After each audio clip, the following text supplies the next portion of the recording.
Welcome to my channel. तो previous lecture में हमने समझा था मेल गैमेटोफाइट एंड एंड्रोशियम को। इस लेक्चर में हम कवर करेंगे फीमेल गैमेटोफाइट एंड गाइनोशियम को। So without any further do let's begin the video. Gynoecium represent करता है किसी भी फ्लावर के फीमेल पार्ट को, और गाइनोशियम को हम पिस्टल भी बोलते हैं कॉमन नेम से। ये हमने प्रीवियस लेक्चर में कवर कर रखा है। Pistol consist of stigma, style and ovary. अब एक फ्लावर में मल्टीपल पिस्टल भी हो सकते हैं और एक सिंगल पिस्टल भी हो सकता है। अगर किसी फ्लावर में सिर्फ एक ही पिस्टल है तो उस फ्लावर को हम बोल सकते हैं मोनोकार्पेलरी। मोनो मीन्स सिंगल होता है, डन। बट अगर किसी भी फ्लावर में मल्टीपल पिस्टल हैं तो हम उस फ्लावर को कह सकते हैं मल्टी कार्पेलरी। अगर कोई भी फ्लावर मल्टी कार्पेलरी है यानी कि उसके पास एक से ज़्यादा पिस्टल हैं तो दो कंडीशन पॉसिबल होती हैं। मल्टीपल पिस्टल आपस में फ्यूज़ हो सकती हैं या फिर वो फ्री हो सकती है।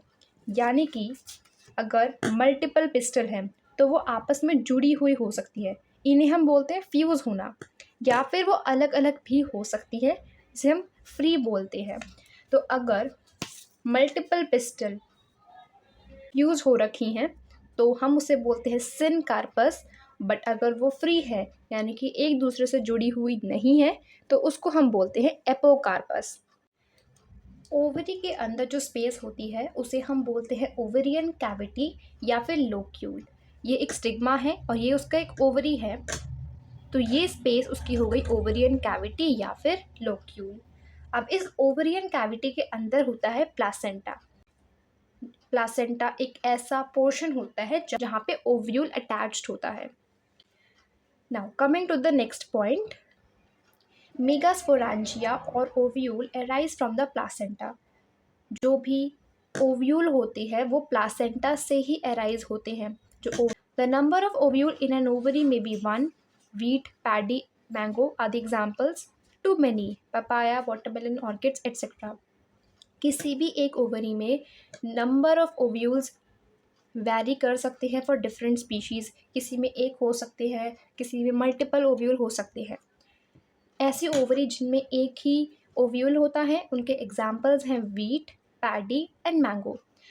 ऐसे स्पीशीज़ जिनमें एक ही ओवरी में मल्टीपल ओव्यूल्स होती है उनके एग्जाम्पल्स हैं पपाया, वाटरमेलन एंड ऑर्किड्स।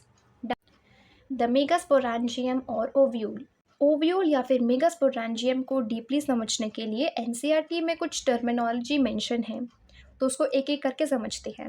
अब हमने ये पढ़ रखा है कि जो ओव्यूल है वो प्लासेंटा से अटैच होता है ओवरी के अंदर, बट डायरेक्टली प्लासेंटा से अटैच नहीं होता है, उसे एक स्टॉक जॉइन करके रखती है जिसे हम बोलते हैं फ्यूनिकल।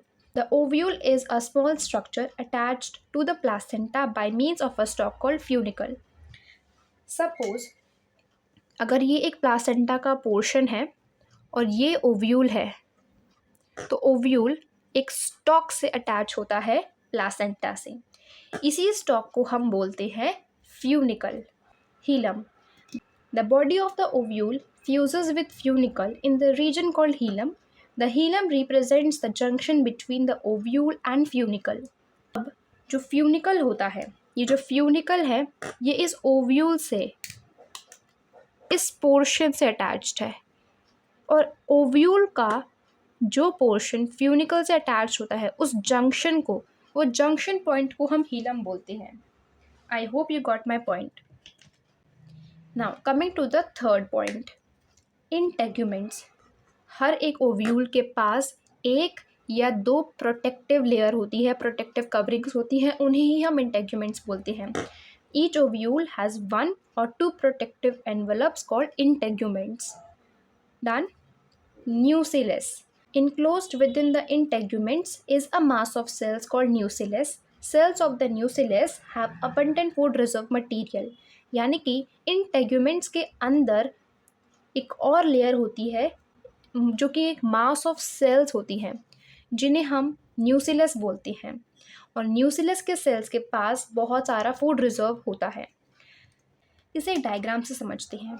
अगर ये एक ओव्यूल है तो उसके सबसे बाहर पहले होगा एक न्यूसिलस, उसके बाद इंटेग्यूमेंट्स की लेयर होंगी, ये फर्स्ट लेयर और ये सेकंड लेयर। यह ओव्यूल, ये लेयर है, सबसे पहली लेयर है न्यूसिलस और ये दो इंटेग्यूमेंट्स हैं। न्यूसिलस के पास अबंडेंट फूड रिजर्व होता है, इसीलिए ताकि जो ओव्यूल है उनको नरिशमेंट प्रोवाइड करा सके। Now coming to the fifth point, micropyle. Integuments encircle the nucellus except at the tip where a small opening called the micropyle is organized. अब हमने देखा है कि जो ये दो इंटेग्यूमेंट्स हैं इन्होंने न्यूसेलस को हर तरफ से कवर कर रखा है, बट एक टिप से कवर नहीं कर रखा है और यहाँ पे एक छोटी सी ओपनिंग है।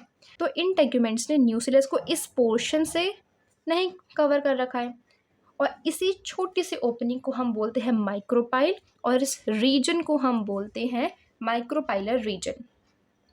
Done. Now coming to the sixth point, chalaza. Opposite the micropylar end is the chalaza representing the basal part of the ovule. ये माइक्रोपाइल है, माइक्रोपाइलर रीजन है, इसके जस्ट ऑपोजिट इस रीजन को हम बोलते हैं चैलाजा या फिर चैलाजल एंड, जो कि ओव्यूल के बेसल पार्ट को रिप्रेजेंट करता है। एम्ब्रियो सैक और female gametophyte located in the nucellus in the embryo sac और फीमेल गैमेटोफाइट। न्यूसिलस के अंदर प्रेजेंट होता है एम्ब्रियो सैक और फीमेल गैमेटोफाइट। अब यहाँ पे डायग्राम मेंशन है जो कि एनसीईआरटी में भी गिवन है। ये जो पॉइंट है ये है हमारा एम्ब्रियो सैक, ठीक है। इसके बाद ये कवरिंग है न्यूसिलस की। ये दो इंटेग्यूमेंट्स हैं, inner integument and outer integuments. यहाँ पर इंटेग्यूमेंट्स ने कवर नहीं कर रखा है न्यूसिलस को, तो ये पॉइंट है माइक्रोपाइलर पोल और ये माइक्रोपाइलर रीजन, तो माइक्रोपाइल लिखा हुआ है। फ्यूनिकल, ये वो स्टॉक है जो कि इस ओव्यूल को, इस पूरे इस चीज़ को ना हम ओव्यूल बोलते हैं और ओव्यूल के अंदर ये है एम्ब्रियो सैक। तो ओव्यूल को प्लासेंटा से अटैच कर रखा है इस फ्यूनिकल ने और ये हीलम है, यानी कि इस फ्यूनिकल और ओव्यूल का अटैचमेंट पॉइंट है फिर जंक्शन। आगे बढ़ने से पहले हम रिकैप करेंगे कि माइक्रोस्पोर मतलब मेल गैमेटोफाइट या फिर पोलन ग्रेन। माइक्रोस्पोर के फॉर्मेशन के प्रोसेस को हम बोलते हैं माइक्रोस्पोरोजेनेसिस। सिमिलरली फीमेल गैमेटोफाइट या फिर ओवम को हम बोलते हैं मेगास्पोर और मेगास्पोर के फॉर्मेशन को हम बोलते हैं मेगास्पोरोजेनेसिस। अब हम मेगास्पोरोजेनेसिस के फॉर्मेशन को और उसके प्रोसेस को डिटेल में समझेंगे। Megasporogenesis, the process of formation of megaspores from megaspore mother cells is called megasporogenesis. Megaspore mother cells के थ्रू जो मेगास्पोर्स बनते हैं उस प्रोसेस को हम बोलते हैं मेगास्पोरोजेनेसिस। अब हम इसके प्रोसेस को डिटेल में समझते हैं। न्यूसिलस के माइक्रोपाइलर रीजन में जो मेगास्पोर मदर सेल्स होती हैं वो डिफ्रेंशिएट करती हैं। मेगास्पोर मदर सेल्स होती है वो लार्ज सेल होती है जिनके पास डेंस साइटोप्लाज्म होता है और एक प्रोमिनेंट न्यूक्लियस होता है। Megaspore mother cells meiotic division करती है। अब मेगास्पोरोजेनेसिस को हम सिंपल वर्ड में समझते हैं एक फ्लो चार्ट की हेल्प से। एक megaspore mother cell meiotic division करके 4 मेगास्पोर बनाती हैं। अब उन 4 मेगास्पोर में से 3 मेगास्पोर डीजेनरेट हो जाते हैं, यानी कि ख़राब हो जाते हैं और उन 4 में से सिर्फ एक ही मेगास्पोर फंक्शनल रहता है, यानी कि आगे काम कर सकता है। अब जो फंक्शनल मेगास्पोर होता है डेवलप होता है और एक एम्ब्रियो सैक या फिर फीमेल गैमेटोफाइट बनाता है। फीमेल गैमेटोफाइट को डीपली समझने के लिए हमें एक टर्म को समझना होगा, monosporic development. In a majority of flowering plants, one of the megaspore is functional while the other 3 degenerates. Majority flowering plants में एक ही मेगास्पोर फंक्शनल रहता है, बाकी 3 डीजेनरेट कर जाते हैं, जो कि हमने अभी इस फ्लोचार्ट में भी समझा है। और वही एक फंक्शनल मेगास्पोर आगे चल के फीमेल गैमेटोफाइट में डेवलप हो जाता है, इसे एम्ब्रियो सैक भी बोलते हैं। अब एक सिंगल मेगास्पोर, एक सिंगल फंक्शनल मेगास्पोर से जो एम्ब्रियो सैक का फॉर्मेशन हो रहा है, इस मेथड को ही हम बोलते हैं मोनोस्पोरिक डेवलपमेंट। मोनोस्पोरिक डेवलपमेंट कुछ नहीं है, बस ये हमें बताता है कि एक ही फंक्शनल मेगास्पोर डेवलप करके आगे एक एम्ब्रियो सैक बनाता है। मोनो का मतलब भी सिंगल ही होता है, जो कि यहाँ पे सिंगल फंक्शनल मेगास्पोर को रिप्रेजेंट कर रहा है। अब हम आगे एम्ब्रियो सैक के पूरे फॉर्मेशन को समझेंगे, जिसे हम 8 न्यूक्लिएट 7 सेल भी बोलते हैं, क्योंकि एक एंजियोस्पर्म का एम्ब्रियो सैक के पास 8 न्यूक्लियस होते हैं बट 7 सेल होते हैं। ये एक बहुत ही इम्पॉर्टेंट कंडीशन होती है जो कि काफ़ी बार पूछी भी जाती है। तो ये सभी पॉइंट्स को जो मैं आगे पढ़ाने वाली हूँ, इसे ध्यान से सुनिएगा। जो फंक्शनल मेगास्पोर होता है, उसका जो न्यूक्लियस होता है वो माइटोटिकली डिवाइड करता है, और माइटोटिकली डिवाइड करने के बाद उसके 2 न्यूक्लियस बन जाती हैं, जो कि ऑपोजिट पोल्स के पास चले जाते हैं और 2 न्यूक्लिएट एम्ब्रियो सैक बना लेते हैं। यानी कि अब उस फंक्शनल मेगास्पोर के पास 2 न्यूक्लियस हैं। अब उसी फंक्शनल मेगास्पोर जिसके पास 2 न्यूक्लियस हैं, उसी मेगास्पोर का 2 बार फिर से माइटोटिक न्यूक्लियर डिवीजन होता है। ये जो माइटोटिक डिविजन्स हो रही हैं फंक्शनल मेगास्पोर की, ये सिर्फ और सिर्फ न्यूक्लियर डिवीजन हो रही है, यानी कि उस एक न्यूक्लियस को ही बार बार डिवाइड करा जा रहा है और सेल वॉल की फॉर्मेशन नहीं हो रही है just after the nuclear division. अब हमने लास्ट तक देखा था कि जो 3 माइटोटिक डिवीजन हुई उससे 8 न्यूक्लियस तो बन गए। अब उन 8 न्यूक्लियस में से 6 न्यूक्लियस के पास सेल वॉल्स बन गई, यानी कि अब उस एक फंक्शनल मेगास्पोर में 8 न्यूक्लियस में से 6 न्यूक्लियस ऐसे हैं जिनके पास सेल वॉल आ गए हैं, यानी कि 6 सेल्स फॉर्म हो चुके हैं। बाकी के बचे हुए 2 जो न्यूक्लियस होते हैं, एग अपैरेटस के नीचे एक लार्ज सेंट्रल सेल में रहते हैं। हमारे पास टोटल 8 न्यूक्लियस फॉर्म हुए थे, जिसमें से 6 सेल्स बन चुके हैं। बाकी 2 remaining nucleus large central cell में सेंटर में है। अब तक हमने ये पढ़ा। अब उन 6 सेल्स जो बनी हैं, उनमें से 3 सेल्स माइक्रोपाइलर एंड में जाके पहुंच गए हैं और वहाँ पे एग अपैरेटस बना रही है। इस वर्ड एग अपैरेटस को ध्यान से समझिए। एग अपैरेटस किन किन चीज़ों से बना होता है? पहला, 2 सिनर्जिड्स होते हैं और एक एग सेल होता है। Synergids have special cellular thickening.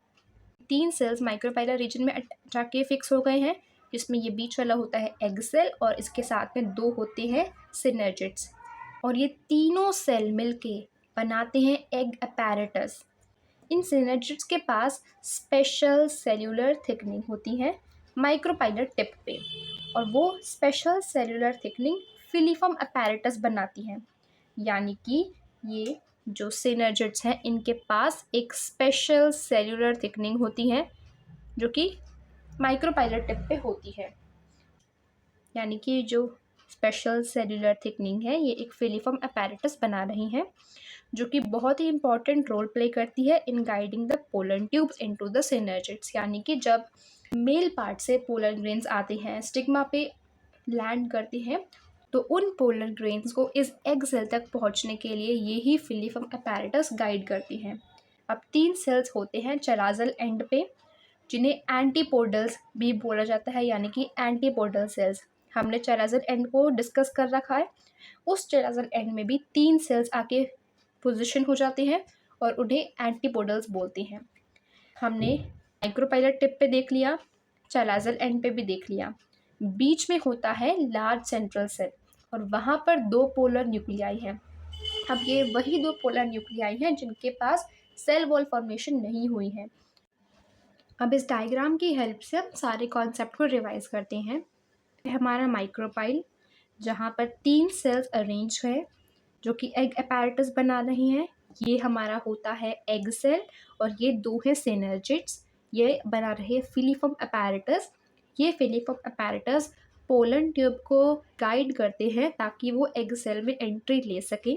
अब यहाँ पर ये है लार्ज सेंट्रल सेल, जहाँ पर पोलर न्यूक्लियाई हैं। ये एक ही साथ हम एक सेल मानते हैं इन्हें। यह है चेराजल एंड और यहाँ पे 3 सेल्स प्रेजेंट हैं जिन्हें हम बोलते हैं एंटीपोडल सेल्स। अब एनसीईआरटी के डायग्राम के अकॉर्डिंग समझते हैं। ये है माइक्रोपाइलर एंड, जहाँ पर प्रेजेंट है 2 सिनर्जिड्स और ये एग सेल मिलके एग अपैरेटस बनाते हैं। अब ये रिप्रेजेंट करता है एक लार्ज सेंट्रल सेल जहाँ पर प्रेजेंट होते हैं पोलर न्यूक्लियाई। इस पोलर न्यूक्लियाई में भले ही 2 न्यूक्लियस हैं, बट हम इसको एक ही सेल कंसिडर करते हैं। ये है चेरासल एंड और यहाँ पर 3 सेल्स अरेंज होते हैं जिन्हें हम बोलते हैं एंटीपोडल्स। इन दोनों डायग्राम को ड्रॉ और लेबल करने की ज़रूर प्रैक्टिस करें। वो CBSE ज़रूर इस क्वेश्चन को पूछ सकती हैं। इस डायग्राम के लिए एनाट्रोपस ओव्यूल वर्ड यूज़ किया जा सकता है। एनाट्रोपस ओव्यूल का डायग्राम ड्रॉ करने को बोला जाए तो ये डायग्राम ड्रॉ होगा।